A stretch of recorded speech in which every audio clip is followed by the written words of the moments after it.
welcome to the channel. Thank you everybody for tuning in, and welcome to another episode on Just for the Modders. Now in today's episode we are going to be looking at handsets, how to remove, how to replace, and I think I have identified that there isn't enough detail. A lot of the times when you do see these modding videos, you see a very nice stylized video, great angles, and the person doing it is just doing everything perfectly, and with they show you how to do it but don't give you really those critical knack points. And I did, from a few of the subscribers on the comments, it was highlighted that the handset is extremely difficult, and I can relate. The first ever mod I did was on a SKX 007, and all I wanted to do was change the seconds hand. That was my first approach into modding. Took me about an hour and a half just to set the hands. I've had a lot of learning curves through my experience modding, so let's share some of this with you. Wrist check, this modified 54 watch 62 mass homage. So what we are going to do, we're going to look at the tools available, what tools I think you should get, what's the best for the job in hand, and then finally how to set the hands, how to align them by using hand tools, press tools, etc., so on and so forth. So please remember to hit the subscribe button, hit the notifications bell, and check the links in the description. I'll try and link tools if I can, but to be honest, I'll talk about these tools, and you can get them from eBay, Amazon, and all these tools are cheap. I'm not a professional at all. I'm just a very, very keen enthusiast, hobbyist, or whatever you want to call it. So let's get started. Yes, so we've got a NH35 movement here. It's a scrap movement that I've been messing around with. I've just slapped in a normal dial. Took this dial off a steel dive, SD 1971, and I've just put some random hands on it. I think these are some Mercedes style hands. So I'll just put down there just so I can talk you through and show you a few examples. Okay, so tools. When you just search handset removers or watch hand removers, you get a few tools that come up. You should have something like this, handset removers. Then you should have something that pops up like this. Now this looks like quite a cool contraption, but the way it works is you've got the center pin there, you've got these hooks here, and you just put them around the hands, and as you squeeze, just watch the motion there, the center part just pushes in, right, and it just pops the hands off. It's okay. That is okay. And then these are just bought now, and again these are hand pullers, and the best thing about these is they've got these curved ends. Let's try and focus here so you can see how they curve. Now, which one's the best? Well, I used these sharp pointy ones for such a long time, but these you have to be very, very careful with when you are using, because they're quite sharp. They can scratch the dial very easily. In fact, if I did this without any dial protection, I'll scratch every single dial I do. But they are effective. They can. I have broken a second hand with it a few times. I think it's just the way they're made. They are quite rough. Literally just yank the hands off. But in order to do that, you do need dial protection. So again, cheap. These are called Bergeron dial protectors. You can get different names. Now Bergeron is a very well known name. If and when where it allows to get Bergeron tools, go for them. Ultimately you need the right tool for the right job, and you need good quality tools. So the way the dial protector works, you just slide it in like so. Okay, now that's going to protect your dial. So let's see. Let's see that. Now there's another thing what you will see modders do, and I personally prefer to do this myself, is using just one of these plastic bags. But when you are using these hand removers, they will damage the bag, so you need to have a pretty decent stash of these, so you can replace them as and when they get damaged. As you can see, there's holes in here. Now if they are damaged, you use them again, you're going to get through to the dial. I have managed to damage a few dials as a result of that. So yeah, some people combine both. So it's just about, you know, if it's an expensive watch, if it's a really nice dial you don't want to damage, then of course you want to be extra careful. Let's move some of these away. Now let's show you how these work. I think these are pretty easy to see. We've got these now. So with these, you just rest them down, create the gap slightly so they can slip under, right? And you'll see how they work. Just squeeze, squeeze, squeeze, and that's lifted off the hands. Just lift off.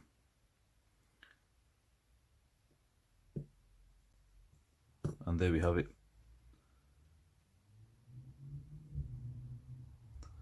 Now I'm going to put them back on because I want to show you these in use. Now the thing with this tool here, you see it's quite thick, so dials or hands that are very close to the dial and you don't really have that much clearance, I wouldn't use these because you will scratch the dial or you'll end up scratching the hands and damaging them because it still is sharp metal.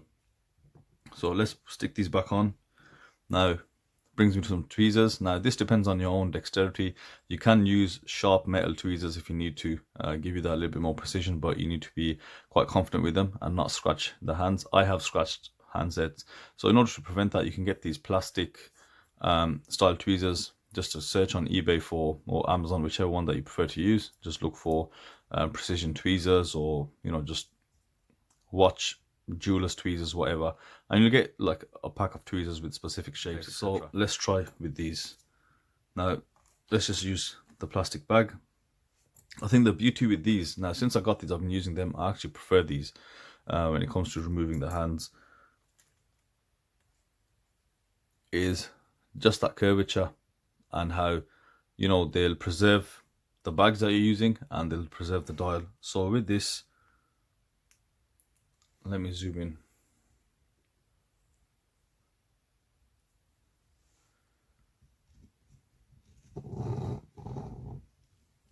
That should be better. So there we have the dial. You just press down, slip them under, and just turn, lift up, done. Easy as that.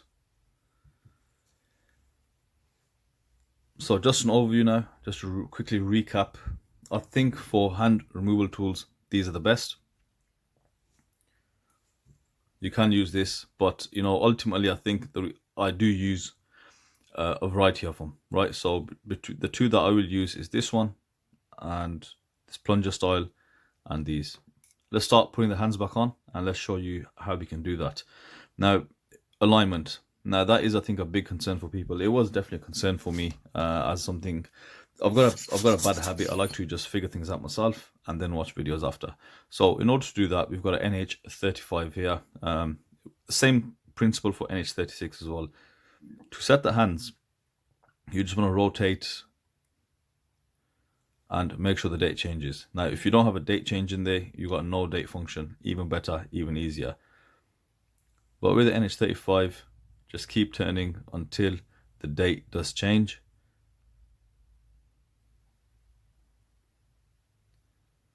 So just slow it down there until it flicks.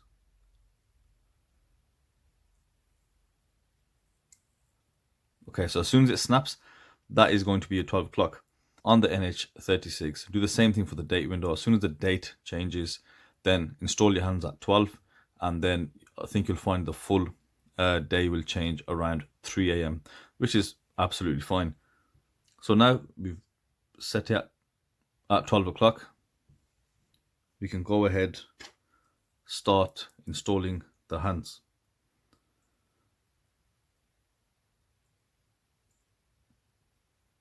So using your tweezers, carefully pick them up.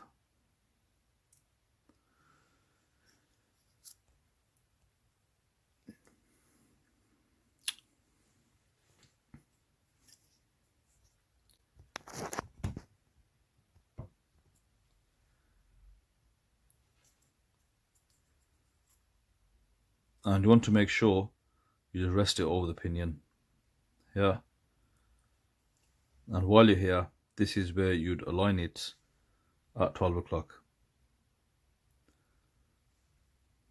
So you do have to be something that you get used to. You do have to have a very, very gentle hand just to make these small, tiny little adjustments. Okay, once you've done that, when it comes to setting the hands, you can go old school like I've been doing for a long time. I've been using these hand pressing tools. Again, you can pick them up after just doing a quick search on eBay, Amazon, wherever. So what you normally get, you'll get 3 different tools here, presser tools, and on either end you've got different sizes. The smallest one being for the second hand. Just get some focus on there.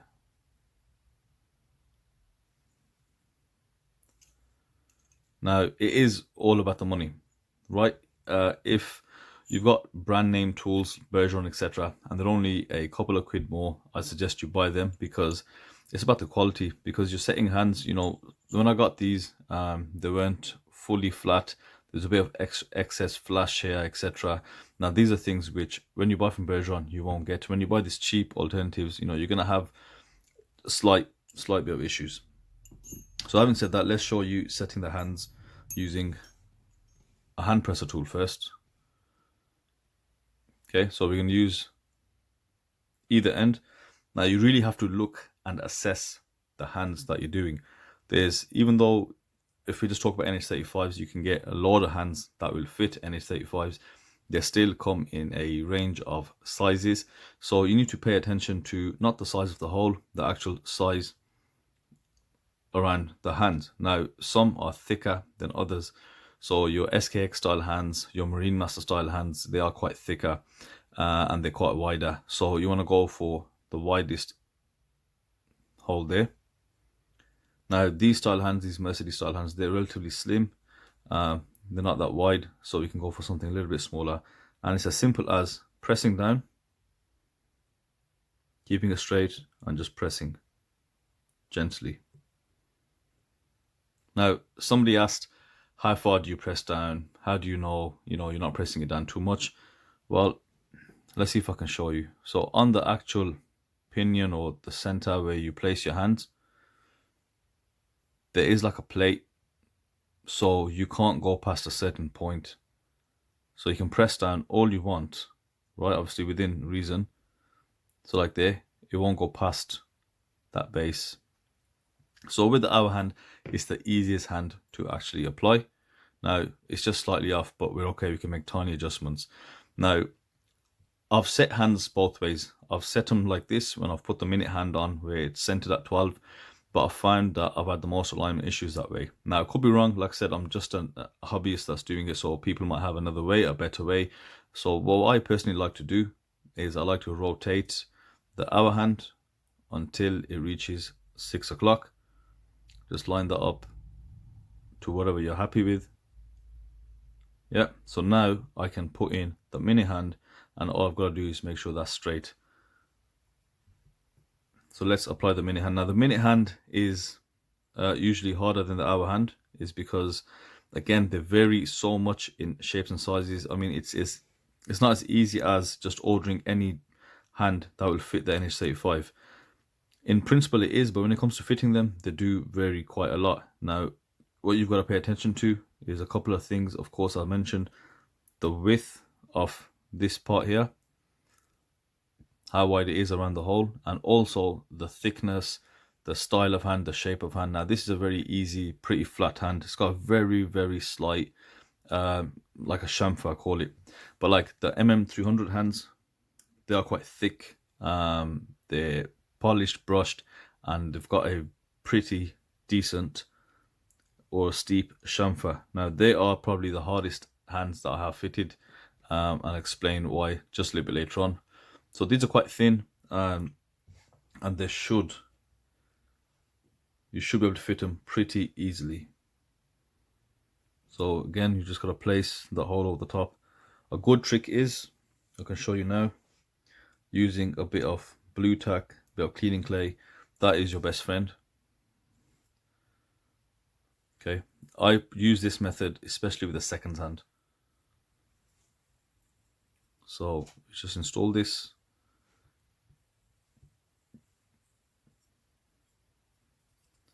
And all you're doing with the second hand is just resting it in the center. Use your tweezers to gently line them. So that's pretty much okay. Now, once we do that, if I was using the hand pressing tool, I would use the clay just to keep it centered, and then I'll press down on it. Now, I am going to show you another tool, and I actually bought this fairly recently. Like I said, I was using hand pressing tools for such a long time. Now, you've probably seen these plunger tools, and again, it's worth noting they vary in quality. Now, of course, you want to get the best quality. Okay, now they do vary in quality. You can get some a little bit more expensive, which are going to be a bit better. You can get branded Bergeron styles. This one, it's a bit wobbly. The paint on it was flaking off when I bought it.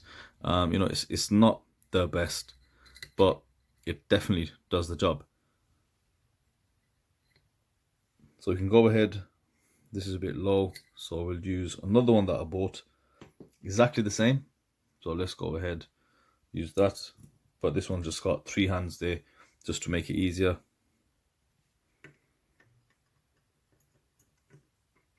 Right, so I've lowered the camera a little bit just to help you see. Now I can't see, so anyway. So this movement holder is a little bit high. I normally use my blue one, which is a bit lower, but let's see what we're doing. Just line it up and simply press. Just press gently. You can use a bit of force. Now, that's what we're talking about now, pressure. You know what, in my experience, you don't have to be that gentle. Now, as I said, some hands are slightly thicker. They just won't press on for some reason. Now, what I found is I was watching one of these videos on watch assembly, and this was of a factory in some place, I'd say in China. Now, what they were doing is something which people may not recommend to do, but they were tapping. So some hands, like I said, are difficult to press on, but they were just literally tapping like this. And that's okay to do. It doesn't cause the watch movement any damage. I've done this myself. Like I said, you come across hands that are a bit thicker, especially with these aftermarket style hands, and they won't sit down. So just feel free just to tap it a little bit harder and to get to set, or just press a lot firmer just to make it sit. So let's take a look, see what we have here. So alignment's pretty good. I'm happy with that actually. It's a lot better than I'd hoped for. So just rotate, make sure you're hitting the markers. I mean, I don't really check 3 and 9. I find 12 and 6. Those are the main ones. So that's pretty decent.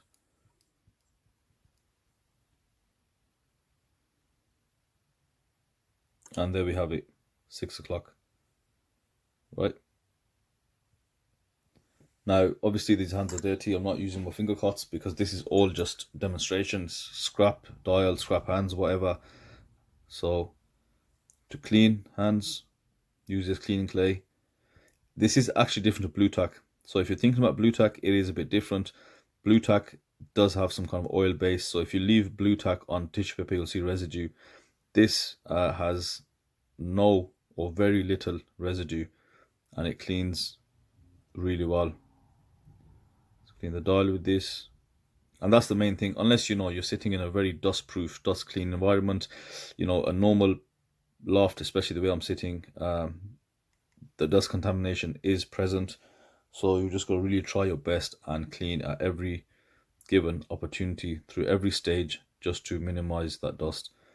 What you don't want is to revisit a watch multiple times just to clean the dust. Okay, minute, hour hand. Now it's time for the second hand.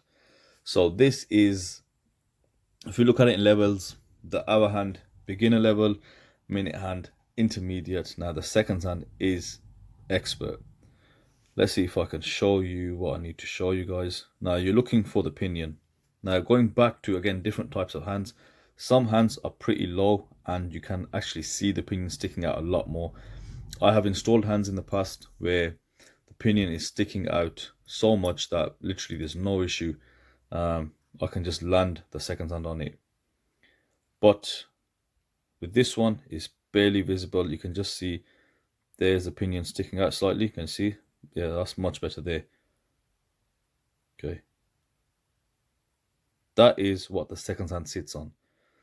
Okay, now I don't use the hand pressers to install the second hand yet. I'm just not that good. I think some people are just so still, they can place it on top of the pinion and, you know, put the presser on top. I have to use the hand tool and I have to use the blue tack and just to make it fit. So let's show you what I mean.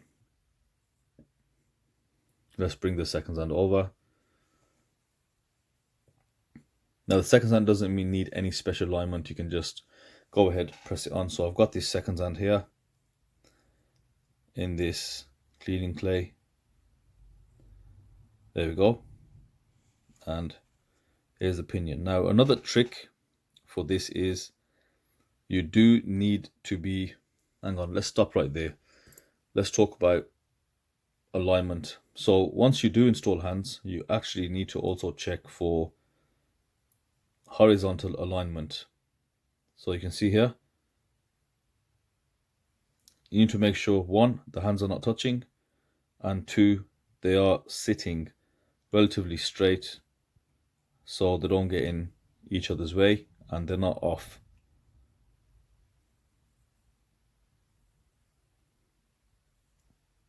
So you can see you raise that slightly.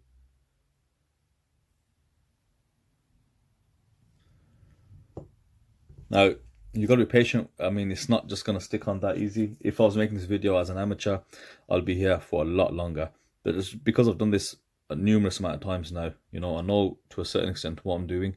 And now you can see that that's sitting just a bit flush, but always keep an eye out the alignment of the hands. And secondly, this horizontal alignment, make sure they are sitting straight and horizontal. Okay, so second hand. So what you effectively need to do is just below the second hand, you see that shaft or collar, whatever you call it, you want to rest this onto here.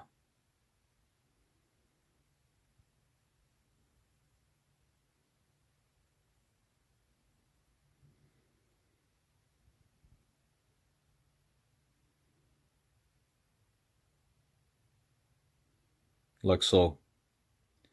I'm going to use my finger for this one. Just press down. So once you have that, that's just slightly seated. I still use the hand press tools, like I said. And what you would do is literally, it's got a small hole there. You would press on the center and just seat it down. You've got to be straight with the hand. Make sure it's straight, and you can see that goes in. Now you'd press quite firm to make sure it goes in. Now the most issues I have had is with the second hand, where I've inserted it at an angle. A small angle is actually fine. You know, they're quite flimsy, they're quite thin, these hands. So a small angle is actually okay. And that's pretty good. So we just want to double check that no hands are touching. So we will just do a cycle and just check the minute hand versus the second hand, because those are the ones that are going to be in conflict if they do touch. You see, plenty of clearance. Now, there we go. Absolutely fine. Let's check the date change.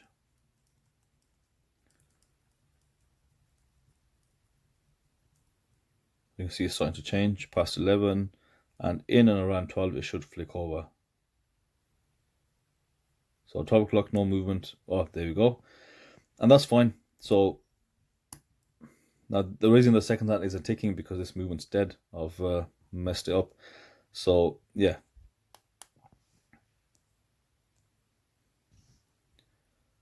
So with the second hand, as I was saying, you want to make sure it's pretty much aligned. If it is tipped down one way or another way, there is a little way around it. What you actually just need to do is rest the tool on top, and depending on which side is slightly curved or leaning too far forward, you just need to really bend the hand, and you've got to be very gentle while doing it. Literally just go underneath it, press it down, and just lift it up, bring it down, you know, just to align it how you want it, because sometimes they get bent.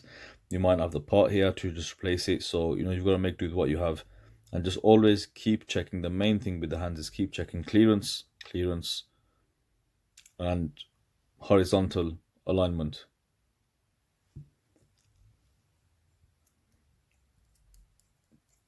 And there we have it, guys. Nice and easy. Hopefully you guys enjoyed the video. Hopefully I covered enough. There was enough information there.